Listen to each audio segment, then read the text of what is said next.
saya selalu prinsipnya fokus pada satu hal. Jadi kita tidak bisa ada cadang-cadangan, either yes or no. Jadi saya go all in, saya mengembalikan berkas kesediaan hanya di Wakil Ketua Umum, Bang. Jadi memang targetnya Wakil Ketua Umum. Betul, Bang. Jadi dengan prinsip bahwa yaitu ketika saya sudah menetapkan hati, prinsip saya sepak bola. Ketika kita masuk ke dalam suatu turnamen, kita ingin berpartisipasi, ya kita harus memberikan yang terbaik. Jadi keputusan untuk saat itu mengundurkan diri adalah keputusan saya. Ya. Regardless ada apapun yang mendasarinya, itu adalah keputusan saya dan saya bertanggung jawab atas itu. Bagi saya saat itu, saya masih harus banyak belajar di area industri lain yang saya harus equip diri saya di industri lain. Kalau ada seorang wanita yang ingin seperti Mbak Tisa, tipsnya bagaimana? Saya satu aja, Bang, kalau itu. Oke. Saya sudah mencintaimu sekian tahun dan akan terus mencintaimu ratusan tahun kemudian. Atau senior judulnya. Lah kalau memang begitu terhadap sepak bola, posisi laki-laki di hati Mbak Tisa di mana? Nggak ada tempat.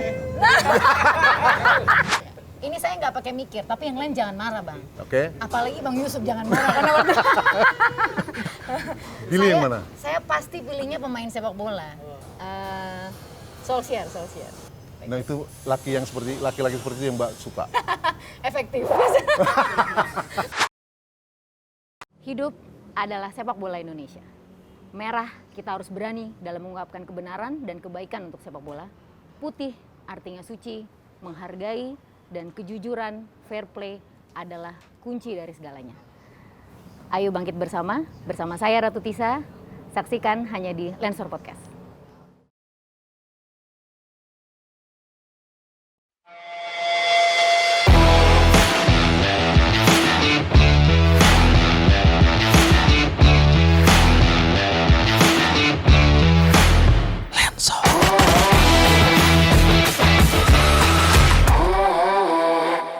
Saatnya olahraga bicara, saatnya sepak bola bangkit menjadi ratu dan juga raja. Lensor Podcast kali ini menghadirkan sosok wanita cantik yang aktif dalam persepak bolaan tanah air.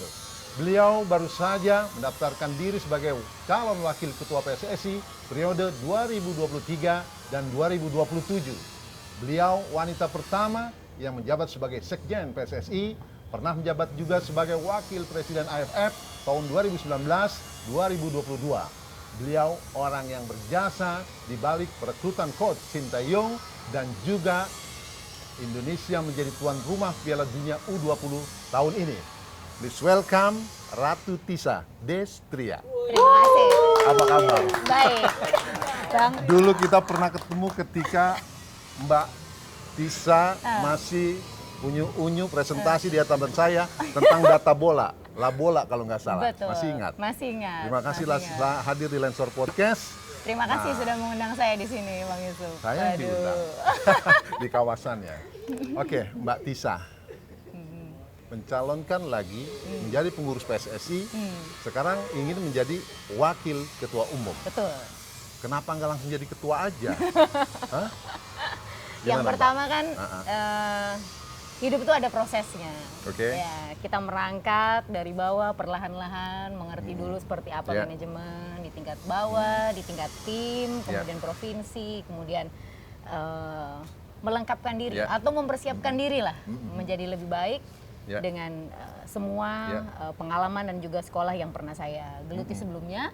Dan kemarin saat selesai menjadi sekjen, itu adalah posisi tertinggi untuk pelaksana di area operasional. Ya. Sekarang saatnya kita beralih ke pengambil kebijakan atau perumus kebijakan di area badan eksekutif. Nah, kita aiming dulu menjadi satu step di atasnya yaitu wakil ketua umum. Itu keinginan sendiri diminta atau keduanya atau bagaimana sehingga menjadi waketum? Nah, ini yang menarik karena bagi saya ketika kita itu memutuskan satu keputusan kita sendiri, walaupun ada pengaruh dari orang lain, walaupun diusulkan, walaupun diminta, walaupun diperintah dari orang lain, in the end kita memiliki keputusan kita sendiri. We're owning our own decision. Kita bertanggung jawab untuk mengambil keputusan kita sendiri. Jadi teman-teman saat itu di beberapa klub dan juga asosiasi provinsi meminta dan mengusulkan saya sebagai wakil ketua umum. Ketika saya mengembalikan lembar kesediaan, itu artinya memang saya memutuskan Bismillah, mohon doanya Bang. Insya Allah. Semoga bisa sukses di perjalanan. Sesungguhnya publik sepak bola nasional tidak meragukan Ratu Tisa menjadi ketum PSSI nanti. Tetapi ada aja orang yang masih penasaran dengan Mbak Ratu. Sehingga mau ngurusin bola, yang konon kabarnya dari masih muda, sangat muda. Itu coba diceritakan flashback sedikit. Sehingga bersinggungan dengan sepak bola. Emang saya ini, ya kadang kalau saya pulang ke rumah juga ya ibu saya suka, kamu nih mungkin dah 20 tahun kayak ngurusin bola nih. Dari zaman sekolah dulu gitu loh. Dari zaman remaja dulu sampai sekarang. Yang SMA, awalnya, SMP atau udah kuliah? SMA, waktu itu seriusnya SMA. Saya bermula kecintaan pada sepak bola seperti fans pada umumnya. Fans pada umumnya yaitu datang ke stadion, menikmati tayangan sepak bola, menikmati tayangan sepak bola di TV langsung. Dan akhirnya tumbuh kecintaan yang mendalam sampai akhirnya ingin, ketika kita cintakan sesuatu tuh kita ingin serius dan ingin tahu lebih dalam tentang apa itu. Ya kan? Kemudian kita mulai di tim sekolah, saat itu di tim SMA, kemudian naik di tim kuliah. Memang sudah memanage? Sudah memanage. Pernah ikut main? Pernah ikut main, tapi lebih banyak memanage. Jadi selalu memanage tim putra saat itu. Jadi tim sepak bola di SMA, kemudian putra, kemudian tim sepak bola di universitas yang saat itu adalah anggota dari salah satu liga di perserikatan. Sehingga naik menjadi memanage liganya tersebut. Volunteering di dalam asosiasi provinsi, terus berkembang sampai akhirnya pernah turut serta untuk manage kompetisi juga, gitu, dan akhirnya sampai. Jadi apa yang paling menarik dari sepak bola sehingga begitu concern sampai saat ini? Kalau bagi saya nih sepak bola memang apa ya? Saya pernah punya eureka moment gitu loh Bang. Jadi eureka moment pada saat di SMA itu, saat tim saya tuh kalah 0-2. Terus kita membalikkan keadaan menjadi 3-2. Padahal saat itu tuh tim di SMA saya itu ya tim sepak bolanya baru, bisa dibilang kita ini tidak diperhitungkan sama sekali gitu. Tapi kita mengelolanya saat itu benar-benar kayak sungguh-sungguh gitu Bang, kayak bikin latihan fisik sendiri, bikin program sendiri. Jadi pada saat saya bersungguh-sungguh tiba-tiba sepak bola kok saya punya kayak keyakinan saat itu, bukan keyakinan, niat lah ya. Jadi sejak saat itu saya ingin untuk bisa membaktikan diri di sepak bola itu. Jadi saya pun kalau ditanya kenapa, alasannya memang kadang tidak bisa terjelaskan dengan sulit digambarkan gitu kayak. Karena memang cinta itu tak bisa dilukiskan dengan kata-kata. Nanti ada pertanyaan tentang cinta. Tapi sebelum itu, Mbak, mendaftar ingin menjadi waketum. Tapi juga ada yang merekomendasikan sebagai exco. Nah itu bagaimana nanti kalau seandainya juga diminta exco aja, kalau misal waketumnya mungkin tidak jadi. Saya kan ini ada proses begitu kan? Saya ini mengembalikan formulir kesediaan, bersedia dicalonkan sebagai wakil ketua umum. Ketika kita masuk ke satu medan gitu ya, satu medan pertempuran bisa kita bilang ya kan, satu medan rivalitas, ya rivalitas yang sportif. Saya selalu prinsipnya fokus pada satu hal. Jadi kita tidak bisa ada cadang-cadangan, either yes or no. Jadi saya go all in, saya mengembalikan berkas kesediaan hanya di wakil ketua umum Bang. Jadi memang targetnya wakil ketua umum? Betul Bang. Jadi dengan prinsip bahwa yaitu ketika saya sudah menetapkan hati, prinsip saya sepak bola. Ketika kita masuk ke dalam suatu turnamen, kita ingin berpartisipasi, ya kita harus memberikan yang terbaik. Dan kita harus fokus satu, tak boleh ada dua target. Wakil ketua umum, ketuanya siapa? Hopnya. Oke, mungkin nggak menyebut nama, tapi profiling bolehlah dikasih kisi-kisinya. Kalau di profiling pakai gerak-gerak tubuh juga udah ketahuan nih Bang. Ya silakan kan, Mbak bernarasi. Agar publik sepak bola nasional penasaran. Ya. Yang pertama kita sebagai orang sepak bola yang datang dari grassroots. Penting untuk kita bisa bekerja dengan siapa saja. Penting untuk bisa kita bekerja dengan siapa saja. Tapi basisnya satu, integritas. Jadi ketika kita sepak bola bagi saya tuh merah putih Bang. Kita berani, kita suci. Gitu. Kita berani, kita harus berani dalam mengungkapkan pendapat. Kita harus berani dengan dalam bilang bahwa inilah aturan yang benar di sepak bola. Gitu. Dan kita suci menjalankannya dengan ketulusan. Tentunya saya yakin kedua calon kuat ketua umum. Ya kan, kita tahu sama-sama. Ada dua calon kuat ketua umum, betul nggak Bang? Ada dua ya, ada dua calon ketua yang saat ini gue cut nih, jangan. Tuh kan jangan kasih ini kan nego cut. Ada berapa sih calon ketua umumnya? Ada berapa? Ada 5. Tapi benar yang itu 2. Ya 2 calon kuat kan? Apa nanti di editor jangan gini. Ada 2. Ada. Dari 5 ada ganti. memang yang kuat kayak gitu. Ya, oke. Ya, lanjut. ntar ada itu nggak? Ya, Ya. oke. Dari 5 Ya. ada yang kuat-kuat. Oke, nanti aku ke situ soalnya. Oke. Oke, silakan lanjut. Dari 5 calon ketua umum, kan kita lihat di lapangan ini ada Iya. 2 calon kuat. Iya. Dan kita tahu semuanya Langsung aja sebutin namanya. memiliki banyak kelebihan gitu. Ya, ada Pak Erik, Dan ada Pak Lanyala. oke. Ya. Kita Strong tahu- and weakness-nya bagaimana dia? Waduh, Nah. kalau saya diminta untuk menilai strong and weakness tidak pada kapasitasnya. Itu Oke. yang menilai adalah voter. Tapi sekarang sepak bola kita butuh pembaruan. Sepak bola kita butuh inovasi, sepak bola kita butuh untuk dibawa ke ranah industri dengan serius. Ya. Itu saja. Ya mudah-mudahan publik sepak bola nasional tergambar kemana arah ketum yang Mbak Tisa inginkan. Tetapi Siap. Mbak, seandainya Hmm. ketumnya tidak sesuai dengan hope Mbak, Mbak tetap bersedia? Wakil ketua umum PSSI itu namanya itu wakil ketua umum PSSI, Bang. Ya, Bukan wakil ketua umumnya. si Anu. Karena kita bekerja untuk PSSI. Ya. Siapa itu PSSI-nya? Ya. Anggota, Bang. Oke. Bukan hanya 87 voter, tapi lebih dari 1060 anggota yang Oh. harus kita berdayakan dari Sabang dan sampai Ya. Merauke. Jadi Ya. dimanapun saya berada, pasti fokus saya yang utama itu adalah untuk sepak bola, yaitu untuk dilakukan dan digiatkan oleh anggota-anggota yang ada di bawah, anggota-anggota yang ada di seluruh daerah di Indonesia. Jadi artinya Mbak tetap siap, Siap, siapapun dia nanti ketuanya. siap. Karena prinsipnya di sepak bola kita harus menghargai kemenangan dan menerima kekalahan. Wow, Ya, somebody kita- have to win, somebody have to lose. Betul, Ada yang harus betul. menang, ada yang harus kalah. Saya pun bisa menang, bisa kalah, Bang. Yes. Dan dimanapun itu saya berada, konsep saya untuk sepak bola, bakti saya untuk sepak bola, insya Allah akan terus berlangsung. Karena ini sudah menjadi salah satu bisa dibilang identitas ya, Bang. Iya. Identitas. Kalau kita, rasanya kan kalau kita bagi penyuka kopi yang nggak minum kopi sehari kan kayak, Yes. Iya kan, jadi- Sebelum itu mari kita minum Ayo, kopi boleh. dulu bareng-bareng sebelum pertanyaan berikutnya. ya kayaknya Silakan, Mbak. makin susah ya pertanyaannya. Oke. Mitra olahraga, Mbak Tisa, pertanyaan berikutnya. Waktu menjadi Sekjen PSSI, Mbak Tisa sukses mendatangkan Sintayong. Oke. Kemudian seperti juga ada beliau mau melatih timnas Indonesia itu katanya ada pengaruh dari Mbak untuk menjelaskan ke Sintayong. Ceritakan coba gimana. Salah satu suksesnya itu. Ya, ini. Orang anggap. Yang pertama, ini semua kan kerja tim. Saya saat menjadi sekjen tidak mungkin bisa sukses membawa apabila tidak disupport oleh Ya. ketua umum, wakil ketua umum dan exco-nya Ya. pada saat itu, ya. Oleh Bapak Muhammad Irawan sendiri, Ya. 2 wakil ketua umumnya Ya. beserta jajaran exco itu support sepenuhnya untuk kita di Kesekretariatan Jenderal. Saya pun bekerja tidak sendirian di kesekjenan untuk Ya. melakukan analisa teknis terhadap pilihan-pilihan pelatih dan kemudian memberikannya kepada ketum, waketum dan exco untuk dirapatkan. Ya. Jadi kalau dibilang itu kesuksesan saya, pasti tidak. Itu adalah kesuksesan PSSI. Ya, Dan kalau sama misalnya ya. dibilang itu adalah kesuksesan, itu juga belum. Karena pelatih itu adalah tools. Itu adalah salah satu komponen Iya, iya. komponen untuk kita bisa akselerasi dalam memajukan tim nasional kita. Itu adalah salah satu komponen. Jadi itu bagian Salah dari- 2, salah 3, salah 4 ini banyak, Bang.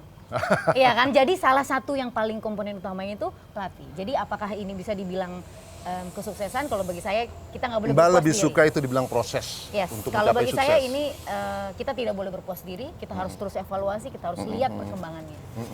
Terus juga tentang Piala Dunia U20, itu juga ada peran Mbak Tisa di situ. Ya, itu sama juga. Lobbyingnya Bang. bagaimana itu? Sehingga Indonesia dipercaya. Ya mungkin kalau ada yang sama-sama suka main catur ya saya ajak main catur. Kalau ada yang sama-sama suka minum kopi saya ajak minum kopi. Ya. Jadi personal approach orientasi Bang, dulu ya. sepak bola bagi saya itu kalau bisa digantikan dengan satu kalimat, satu kata, sorry. Ya. Satu katanya adalah persahabatan. Oke. Bagi saya sepak bola adalah persahabatan.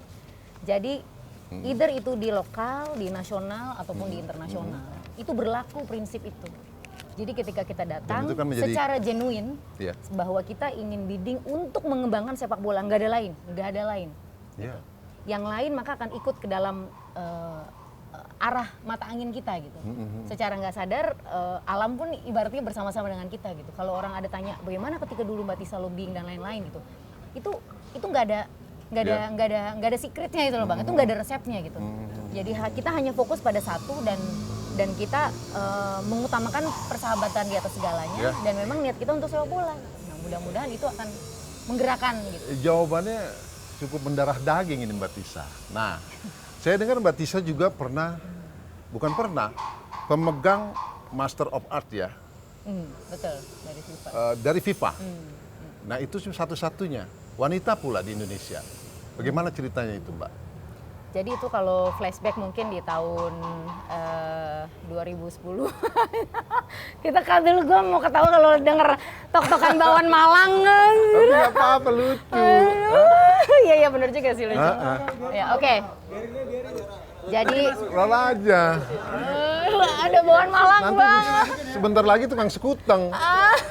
Atau kue putu. Kue putu. Iya,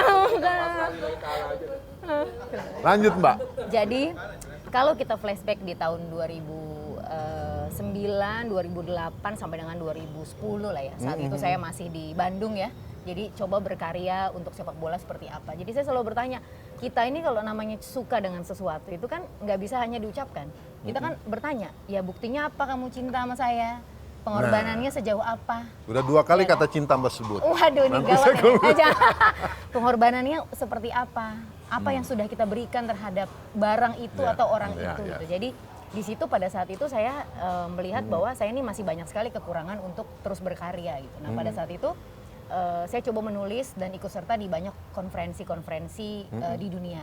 Khususnya di area sport science Bang waktu itu. Nah, dari situlah saya mendapatkan Yang diselenggarakan oleh yang FIFA? diselenggarakan bukan waktu Nggak, itu. Jadi ada university dan ada juga badan yang namanya World Conference of Football and Science, World Conference of Soccer and Science. Mereka acara 2 tahunan sekali, 4 tahunan sekali. Saat itu saya dikenalkan juga oleh salah satu dosen pembimbing saya Itu di workshop ITB. ya? Workshop. Jadi ada seminar.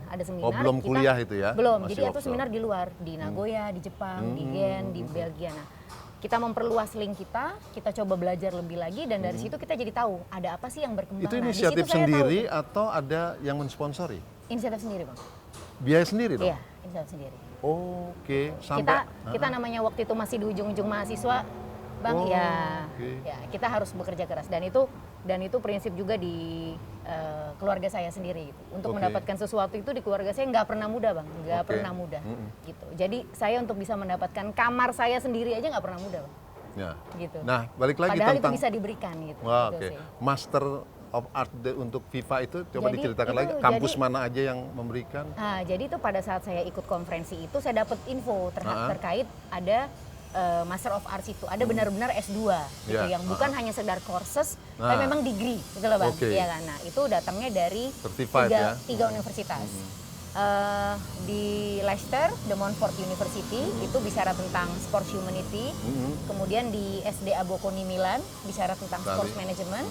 Kemudian di Université de Neuchâtel bicara tentang sports law. Jadi ada 3 degree. Mbak Tisa ikutin semua Betul, dan lulus semua. betul. Degree-nya S2, Betul. master. Gitu. Nah, FIFA-nya ada di mana? Jadi FIFA ini mensponsori keseluruhan dari 3 universitas Oh, ini. oke. Jadi sebetulnya gelarnya adalah FIFA Master. FIFA Master. Makanya ya? dinamakan programnya program FIFA Master. Oke, majornya apa aja tuh Mbak? Majornya 3 tadi itu, Sports Humanity, Sports Management, dan Sports Law. Wow. Jadi kita belajar humaniora, belajar manajemennya, dan belajar hukumnya. Bagaimana transfer player di dunia, bagaimana tentang pengaturan kebijakan kepelatihan di dunia dan lain Mbak, sebagainya. Sport Humanity, salah satu narasinya bagaimana tuh? Itu kan kalau nggak salah satu kampanye FIFA itu.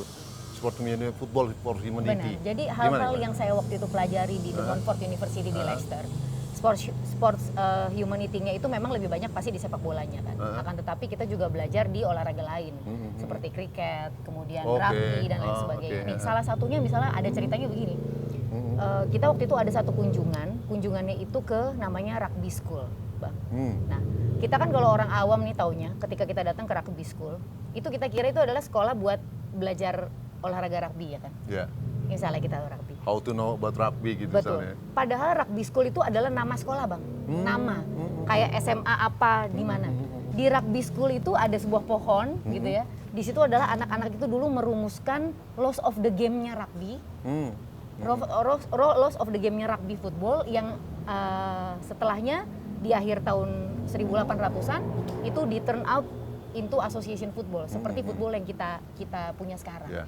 Jadi mereka mengajarkan kita flashback kepada histori bahwa ini semua datangnya dari orang, dari manusia, bukan tiba-tiba kita bisa sendirian gitu. Jadi sampai di rugby school itu yang itu sebenarnya nama sekolah, itu dia sampai punya permainan sendiri, namanya rugby, namanya rugby football. Kemudian berkembang itu menjadi football yang kita kenal sekarang, association football atau slangnya itu kan asok gitu ya, jadi disingkatnya jadi soccer itu dari situ slangnya gitu. Jadi nah itu kita gali itu, jadi sehingga kita tahu sekali bahwa historinya sepak bola tuh datangnya dari bawah, kemudian datangnya dari sekolah, datangnya dari kaum pekerja yang banyak dimainkan oleh working class environment saat di Inggris itu gitu. Makanya kenapa kok tensinya kalau di olahraga sepak bola ini jadi lebih tinggi gitu. Jadi di humaniora itu di FIFA mereka memfasilitasi kita untuk melihat bahwa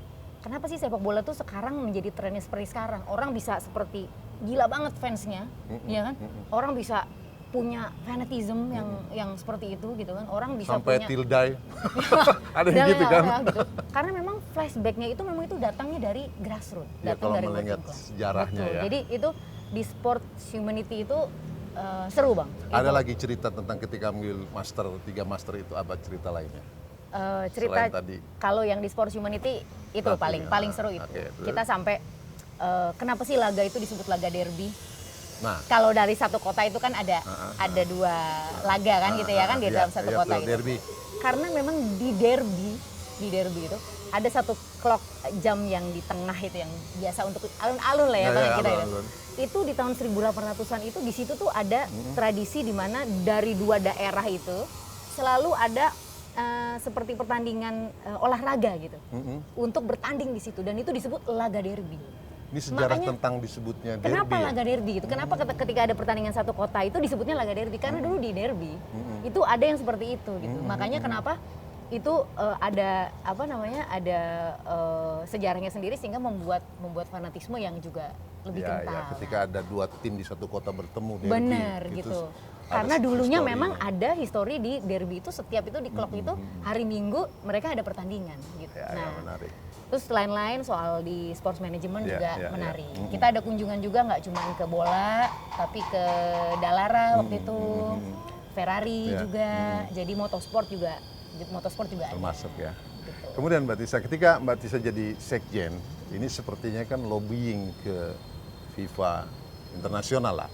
Itu boleh dibilang oke. Karena saya dengar Mbak Tisa menguasai 5 bahasa ya. Hah?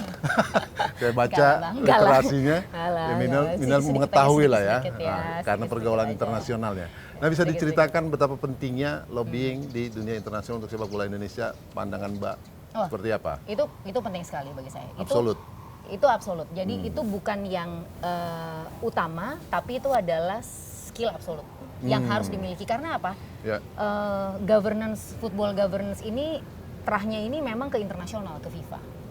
Global. Gitu. Global gitu. Government kita bersama-sama dengan government kita itu melengkapi, equip, mendorong, mendukung gitu, mendorong. Tapi motornya ini ada di PSSI, ada di federasi. Nah, menginduk kepada internasional. Jadi kalau kita tidak punya suara ataupun kita tidak punya ibaratnya wibawa gitu ya di dunia internasional, maka ada banyak sekali kesempatan-kesempatan dari dunia internasional kita terlewatkan. Contoh bang. Dan itu bersaing kan? Itu bersaing. Contoh untuk bisa mendatangkan instruktur-instruktur pelatih yang teknikal, untuk bisa mendatangkan instruktur-instruktur wasit yang bagus untuk membina di bawah, untuk bisa mendatangkan beberapa industri yang siap investasi untuk di sana. Itu linknya kalau nggak ada network sulit ya. Sulit. Jadi itu bukan yang nggak bisa dibangun, itu bisa dibangun. Iya. Kemudian alasan terbesar Mbak Ratu Tisa harus mengundurkan diri pada satu, kayaknya kan waktu enjoy-enjoynya tuh. Kenapa? Ini kalau kita flashback ini memang kopinya tambah 1 gelas lagi ya kan. Jadi yang tadi saya sambil bilang, minum dengarnya. Jadi tadi kayaknya saya sebut ya di awal ya bahwa kita apapun yang terjadi in the end we are owning our own decision, ya kan. Jadi keputusan untuk saat itu mengundurkan diri adalah keputusan saya. Ya. Regardless ada apapun yang mendasarinya, itu adalah keputusan saya dan saya bertanggung jawab atas itu.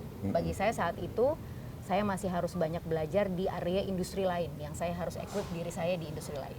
Saya sudah banyak terus untuk jalan di technical sepak bolanya. Saya harus mengembangkan sayap saya di dunia bisnis. Saya harus mengembangkan sayap saya di dunia networking lain. Saya harus mengembangkan sayap saya di dunia untuk saya bisa lebih tahu tentang literasi ekonomi, keuangan, kondisi makro dan lain sebagainya. Jadi bagi saya saat itu adalah saat yang pas untuk saya mengambil keputusan. Saya coba tantangan-tantangan lain, saya coba equip saya dengan diri yang lain tanpa meninggalkan core saya yaitu sepak bola. Jadi tetap nggak meninggalkan sepak bola, Nggak pernah meninggalkan. walaupun senyap tapi sebenarnya tetap bergerak, Betul. tetap memantau sepak bola. Betul. Karena bagi saya ya saat mengundurkan diri dari PSSI, saya tidak mengundurkan diri dari sepak bola. Ketika menjadi sekjen, apa yang paling berkesan dan membanggakan Mbak Tisa selain yang sudah kita bahas tadi, mendatangkan Sintayong, berhasil menggiring U20 Piala Dunia, kemudian pernah di AFF, apa?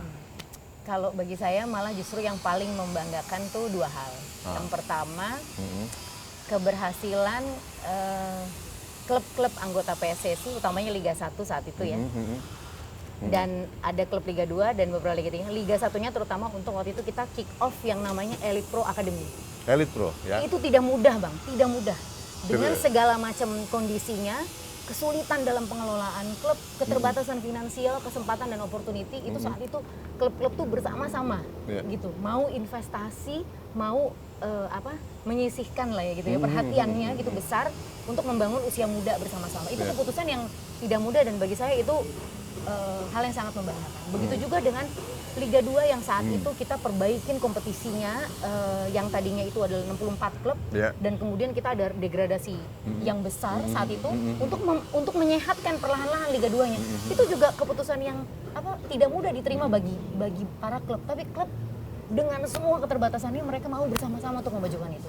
Begitu juga dengan Liga 3 di asosiasi provinsi. Saat itu baru kita perbaikin untuk 3 tier tuh, nasional, regional, dan provinsi. Dengan jumlah pertandingan yang kita atur, harus Yeah. ada minimum jumlah pertandingan Yeah. supaya pertandingan berkualitas. Nah, itu mereka punya keterbatasan infrastruktur, punya keterbatasan finansial, tapi semua klub Liga 1, Liga 2 dan Liga 3 itu bersama-sama benar-benar Bang untuk bisa membangun sepak bola. Itu Yeah. bagi saya itu nomor 1 yang paling membanggakan. Nomor 2-nya itu adalah kerja dari para asosiasi provinsi. Saya kalau mengingat teman-teman di asosiasi provinsi bagaimana mereka itu sukarelawan ya terhadap Yeah, yeah. sepak bola itu. Mereka ngebangun, mereka harus putar 5 kompetisi. Piala Pertiwi, Suratin 13, 15, 17, Liga 3 dengan resource yang terbatas. Yeah. Dengan semua yang terbatas, mereka kerja bareng-bareng gitu untuk sepak bola kita gitu. Ada beberapa provinsi-provinsi yang bahkan mengadakan berlomba-lomba saat itu, berlomba-lomba mengadakan kursus wasit, kursus pelatih di berbagai daerah. Kemudian dari Itu situ kita spiritnya nilai. sampai kayak gitu Jadi ya? spiritnya sampai gitu. Jadi bagi saya prestasi membanggakan di hati saya ini adalah anggota saya saat itu. Ya, tapi begini Mbak, orang banyak yang sedih, publik ya, itu kita lemah di pembinaan, lemah di pengelolaan kompetisi yang profesional, lemah di prestasi timnas. Itu pilar besar Ya. sepak bola kita. Nah Ya. itu Mbak Tisa melihatnya bagaimana untuk membenahi, kalau itu penyakit menyembuhkannya seperti apa? Yang pertama, Pasti Mbak punya obatnya ini. yang pertama sebelum kita membicarakan untuk memperbaiki atau menyembuhkan, kita pelaku-pelaku sepak bola harus terlebih dahulu berlapang dada mengakui kelemahan kita di mana. Yes. Tidak boleh kita bilang, oh enggak, kita sudah bagus di sini, hanya ini yang kurang. Oh yang ini udah jalan ini, tahun lalu ini, kurang ini. Nggak bisa. Kita harus kupas dan kita harus berani mengakui. Oh kita, misalnya, kita pemain nih, sebutlah kita pemain. Kita lemah di fisik gitu. Ya kan? Karena kita bukan lemah di fisik kan bukan dibandingin pemain lain, tapi pemain lawan kita gitu. Yeah. Nah ini juga, jadi yang pertama-tama itu kita harus berani mengakui kekalahan kita dulu. Kita kurangnya di mana, baru setelah itu kita kupas satu-satu. Nah saya rasa sih saat ini baik klub dan Asprof anggota PSSI itu sudah mengerti apa yang harus dilakukan untuk memutari itu. Gitu. Tinggal mereka perlu motor yang kuat gitu, untuk menarik, perlu lokomotif yang kuat untuk menarik kita maju bersama. Menurut saya itu.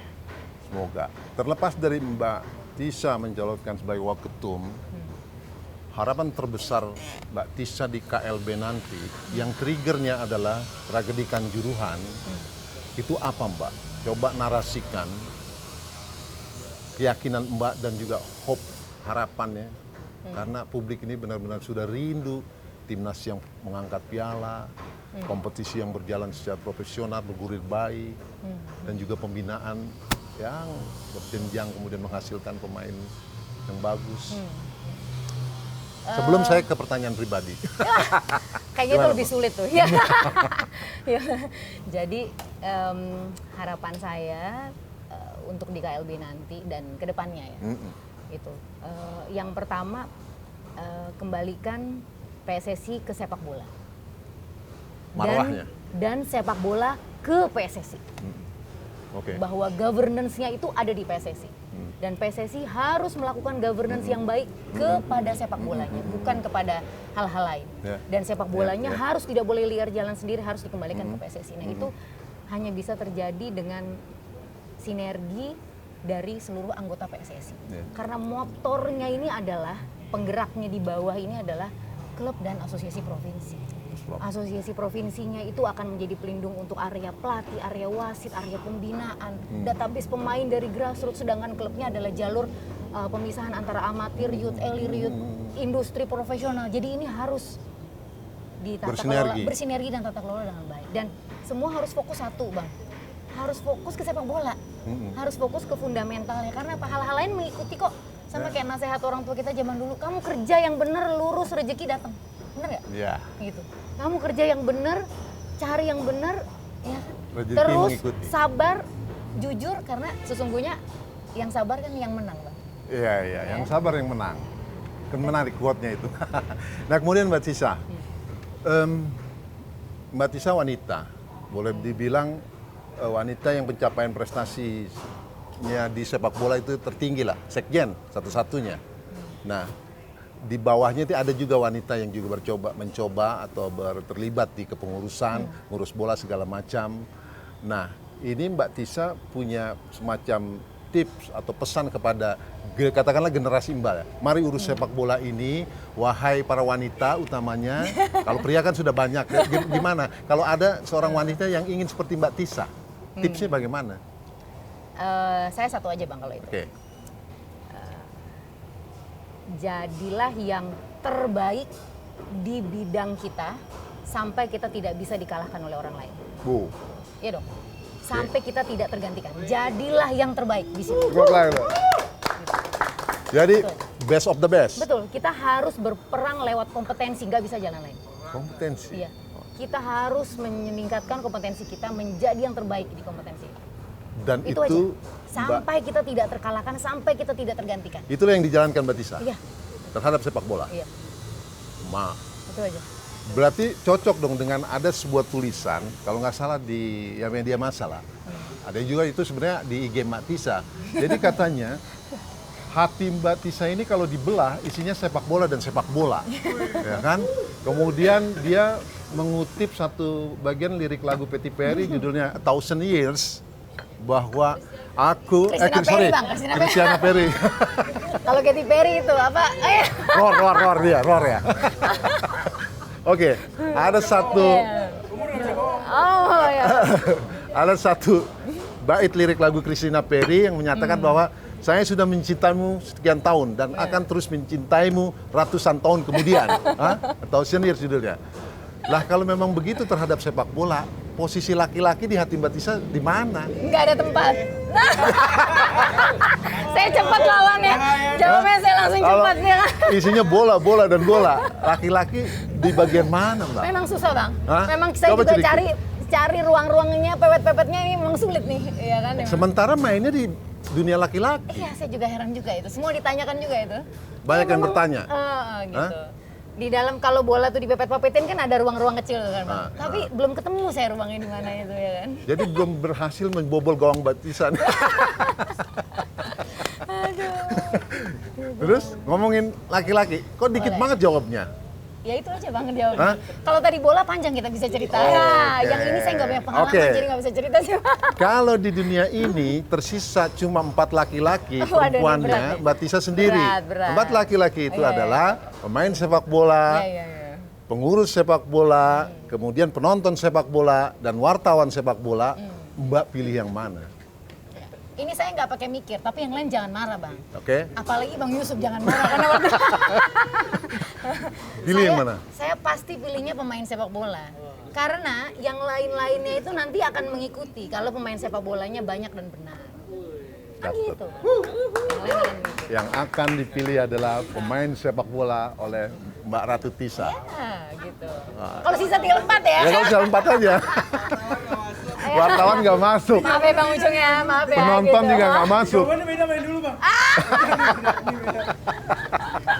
Terus Mbak Tisa, Nah, harus pilih kita, katanya harus pilih. laki-laki ideal buat Mbak Tisa itu seperti apa? Wah ini kenapa jadi susah gini?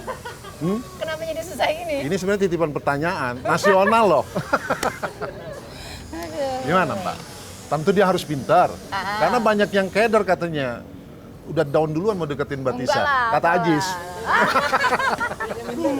Gimana Mbak? Hah? Prestasi Mbak sudah global. Ah, enggak Hah? lah, enggak lah. Gimana Mbak? Yang ideal yang gimana? Saling melengkapi tuh. Kalau bagi saya saling melengkapi. Karena Saling kan, melengkapi? iya dong, harus bisa saling melengkapi. Kalau Terus? kalau misalnya harus ini, harus itu, harus ini kita banyak mau nanti Bang gitu. Yang penting saling melengkapi aja. Siapakah dia? Sudah adakah? Kita bareng. Ya, mau dijawab boleh, enggak juga nggak apa-apa. Biar pemirsa mitra olahraga penasaran. Ya, Merah mukanya. terkadang Ya. ada sesuatu yang lebih enak kalau kita nggak usah bicarakan. Iya. Saya hormati. Biar tetap bertanya-tanya aja. Siapa lelaki paling berpengaruh dalam hidup Mbak? Oh, kalau berpengaruh dalam hidup saya, ayah saya pastinya. Selain itu? Ya ada lah, tapi nggak bisa dibuka juga itu. Misterius wanita ini. Oke, saya persempit. Siapa pemain sepak bola favorit Mbak? Pemain Nasional sepak bola- siapa? Internasional siapa? Tadi kan kalau ada laki-laki tinggal 4, Mbak pilih pemain sepak bola. Iya. Siapa? Kalau nasional saya nggak bisa jawab. Nanti GR dia. Oh, nggak boleh jawab lebih tepatnya. Oke. Karena kita Tapi ada. sebagai yang ngurusin sepak bola ini harus ngurusin semuanya. Oke. Nggak boleh ada favoritism. Ya. Kalau internasional, Mm-mm. ya mungkin karena ini saya generasi lawas juga kali Bang Yusuf ya. Nggak terlalu lawas dibanding saya. Iya juga sih ya. Terus? Solskjaer. Solskjaer. Ya. Wow. Pemain MU. Hah? Sebenarnya nggak terlalu tampan dia. Solskjaer. Ya emang enggak. Tapi yang membuat menarik apa? Dia efektif, efisien. Oh. Jadi pada saat dia betul. Dia Dia- super sub. Dia masuk dia 20 Dia super menit. sub dia itu. Dia 20 menit, dia 25 menit, dia Nah itu laki-laki seperti itu yang Mbak suka. efektif. Enggak lah. Aduh. Oke, Mbak Tisa, menarik sore ini sambil minum kopi bicara tentang sepak bola dan juga laki-laki. Ada yang ingin disampaikan berkaitan Biasanya dengan bilang bicara tentang minum kopi, bicara tentang perempuan. Kan biasanya gitu kan ya kan? Kita bicara kopi, bicara bola, terus kita bicara perempuan. Biasanya saya adanya di situ. Kalau bicara lagi-lagi nggak pernah, ini baru ini aja nih. Kacau nih. ada yang ingin disampaikan lagi Mbak Tisa berkaitan dengan sepak bola di negeri ini. Saya yakin Mbak Tisa pasti memang nawaitunya niatnya itu dengan integritas yang luar biasa, yang tulus. Saya ini punya mimpi, bisa dibilang ini visi. Ya, Visi. karena namanya visi itu sudah diterjemahkan itu dalam 2 tahun apa ya, dalam 3 tahun apa ya, dalam 4 tahun apa ya gitu ya. Ada periode. Bahwa ketika Indonesia berusia 100 tahun di tahun 2045, sepak bola harus menjadi salah satu wajah terbaik Indonesia di mata internasional.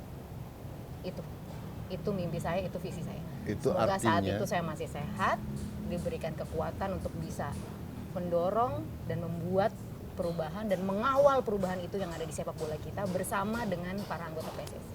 Stakeholder. Itu artinya Mbak yakin someday Indonesia berlaga di Piala Dunia. Pasti. Bukan yakin, kita bekerja untuk itu. Oke. Ini bukan yakin, ini bukan keyakinan, ini keharusan. Jadi Itu sesuatu yang bukannya tidak jadi bisa kita raih, itu harus kita. enggak cuma biar berprestasi ASEAN, Asia langsung Piala Dunia. Oh tidak, ya semua ada proses. Ada proses, tapi dreamnya ke sana. Dreamnya ke sana, maka dari itu fokusnya harus jelas. Gitu. Turnamen-turnamen apa yang harus kita menangin, yang mana yang harus kita bangun. Karena prestasi itu kan buah, Bang. Ya. Iya kan? Buah dari satu pohon kita harus tata dulu, kita tanahnya harus gembur. Ya kan, bibitnya harus bagus, banyak aspek, harus disiram, harus kena matahari. Jadi dan buahnya itu kan prestasi. Jadi kita fokus ke fundamental. Kalau kita fokus hanya ke yang short term, mungkin bisa berprestasi, tapi nggak berlanjut, Bang. Itu. Yakin ya? Yakin, Indonesia akan keluar dari kesulitan yang ada saat ini sehingga punya prestasi yang membuat kita sulit bersaing. Bang, kalau kita mulai mempertanyakan keyakinan kita sendiri, Itu artinya? maka semua akan berakhir. Jika kita mempertanyakan keyakinan kita, maka semua itu akan berakhir. Ini quote lagi dari Tisa. Nggak boleh itu. Kita tidak boleh bahkan berpikir kita nggak bisa, nggak boleh, Bang. Nggak boleh ya? Iya, karena kita harus fokus. Wahai laki-laki, hati-hati mendekati Ratu Tisa. Susah ini. Ya kan ya, olahraga atau apa gitu. Mana pisang gorengnya ini nggak ada lah. Ya. Minum dulu kopinya. Ini udah menjelang closing. Oke. Naturalisasi. Pendapat Mbak bagaimana? Ada sebagian orang yang juga, kenapa mesti harus naturalisasi sementara talenta di negeri ini banyak? Itu dia, makanya kita harus lihat dulu konteksnya, Bang. Lihat dulu konteksnya. Naturalisasi itu adalah sebuah tools atau alat ya, cara untuk mencapai suatu hal yang memang didedikasikan untuk beberapa short term. Agar itu bisa memotivasi para pemain Indonesia lainnya, agar itu juga bisa Stimulan mewarnai industri sepak bola lainnya, ya kan? Itu bukan benar atau salah, cocok atau tidak. Keputusan itu diambil di waktu tertentu. Kalau keputusan itu diambil untuk beberapa hal yang menjadi stimulan, cocok. Kalau keputusan itu diambil untuk menjadi fundamental, ya tidak dong. Karena fundamental ya harus dibangun talenta-talenta dari bawah, nggak bisa enggak. Secara fundamental sepak bola, talenta-talenta harus dibangun dari bawah, pemain harus di-nurture, organisasi harus baik sehingga industri berjalan. Gitu. Akan tetapi industri ini berjalan butuh stimulan-stimulan. Salah satu toolsnya adalah naturalisasi. Jadi kita nggak bisa melihat sesuatu ini benar salah karena di sepak bola ini strategi untuk memenangkan pertandingan aja ada banyak, Bang. Betul. Ya, taktik ada banyak, formasi ada banyak. Tergantung bukan mana yang paling bagus, mana yang paling cocok. Kalau generasi saya bilang banyak jalan menuju Roma. Nah, kalau saya bilang ada kemauan banyak jalan. Ada kemauan banyak jalan. Nggak ada kemauan banyak alasan. Oh, kuat lagi. Gitu. Itu, Bang. Misalnya gini, abang mau janjian kan? Janjiannya nanti jam 4. Iya. Tiba-tiba aduh hujan. Wah, macet nih, susah ke sana. Terus kalau nggak punya ongkos gimana? Ya itu, nggak ada kemauan juga. Cari dong ya kan? Ya, gitu. usaha ya. Iya. Alasan dulu. Oh, saya alasan terus ini. Oke. Tanya dong, Bang, sekarang sibukannya selama kemarin dari Ya. apa aja? Ya, nanti kita lagi diedit ya. Mbak Tisa, selain ngurus sepak bola, pastinya Mbak Tisa punya dream lain, punya aktivitas lain. Apa itu? Saya suka hal-hal yang berbau dengan alam. Jadi saya ini ngurus gumbung kecil-kecilan di usaha jamur, Bang. Jamur? Ya, jamur tiram di area Puncak. Bisnis? Benar. Kemudian saya juga suka bersentuhan dengan masyarakat. Jadi saya ada bangun usaha kuliner juga. Ya, saya dengar katanya di Fatmawati, ya di sini. Itu ada sebuah pemberdayaan tempat, Itu wilayah. teman saya partner yang ownership-nya saya coba memberdayakan untuk apa. Jadi ya karena pada dasarnya memang saya datang dari bawah ya, bisa dibilang gitu ya. Kita berusaha untuk apa yang kita punya gitu ya, apa yang kita punya untuk bisa kita berdayakan jadi sekitar kita. Karena kan pembaruan itu mulainya dari yang kecil ke yang besar. Dan tapi memang saya lebih suka cenderung ke arah yang sifatnya pertanian, perkebunan, dan lain sebagainya. Padahal gitu. sarjananya matematik ya, Iya. ITB ya. Tapi matematik itu kan bahasanya segala ilmu pengetahuan, Bang. Iya, setuju. Saya harus promosi matematika soalnya ini. Iya, setuju. Supaya orang-orang ini nggak anti, Bang. Ya. Iya. Ulama besar pun berpesan pelajari matematik. Jangan belajar agama aja. Iya, Karena dia toolsnya kan. toolsnya betul. Imam Syafi'i itu yang bilang. Waduh. Ini acara apa, Bang? Kamu ngobrol dengan Pak Haji. Terus kan Di Fatmawati ada sebuah wilayah diberdayakan, pemberdayaan ekonomi kreatif. Ya, tempat ini, apa ini namanya? Kalau ada yang mau ketemu Mbak Tisa, katanya datang aja ke sini. Benar? Hah? Ya, ini usaha teman-teman saya, Bang. Usaha teman-teman saya. Kita saling support nih, karena sesama anak-anak muda yang saling punya usaha ini, macam-macam kita harus saling support. Kalau saya posisinya di jamur ya kan banyaknya. Ini di teman-teman saya di kuliner. Ini lokasinya dekat MRT Haji Nawi. Dekat MRT Haji Nawi, namanya Little Japan. Kalau Little kesini Japan. harus cobain ramennya. Wah, itu paling enak. Terserah Sayang ya. abang kesini udah makan pelanggaran. Harus kesini lagi. Ada sebenarnya satu pertanyaan lagi. Apa tuh? Hah? Sebelum saya tutup nih, ada yang bisikin. Apa tuh? Siapa laki-laki yang pernah dekat dengan Mbak? Sahabat Mbak Bu Heni tuh mesti ketawa-tawa. Bos saya tuh ketawa-tawa. Gimana? Hah? Ya. Nggak itulah, dijawab Bang. juga nggak apa-apa. Ya itulah Bang. Memang sesuatu itu kadang memang akan lebih mendebarkan kalau nggak bisa dijawab gitu. Jadi ya Misterius biarlah ini. itu menjadi sebuah lagu dan angin yang kita nikmati. Iya, nggak kalau bujang nggak ada apa-apa ya. Aduh, kepancing. Susah menggalinya. Itu nggak perlu dijawab bang, tapi dijalani. Satu atau dua? Mbak Tisa, satu atau dua laki-laki? Lelaki dari masa lalu satu atau dua? Katanya lelaki dari masa lalu satu atau dua. Atau tiga? Bang, yang penting kualitas bukan kuantitas.